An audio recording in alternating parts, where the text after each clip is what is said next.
Milky white beauty, పాలనురుగు దేహసిరులు కలిగిన సోగ్గత్తే, ఎలా అయినా పిలవండి, ఇదిగో నేనున్నా అంటూ పలుకుతుంది అందాల తమన్నా.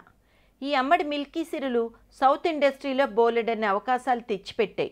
దశాబ్దం పైగానే సినిమాని ఏలింది. అయితే ఇంతకాలానికి కొత్త నీటి ప్రవాహం వేగానికి ఈ అమ్మడికి జోల్ట్ తగిలింది. మల్లు భామల తాకిడి పెరగడంతో తమన్నాకు థ్రెట్ మొదలైంది. తెలుగులో అడపాదడపా అవకాశాలు కూడా రావడం లేదు.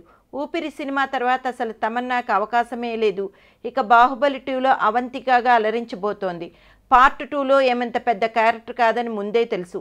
ఇక వేరొక సినిమా ఛాన్సే లేదు తెలుగులో. మన మేకర్స్ ఎవరు ఈ అమ్మడిని పిలవడం లేదు. కారణం ఏదైనా పరిణామాలకు తగ్గట్టే తాను కూడా మారిందని చెప్తున్నారు.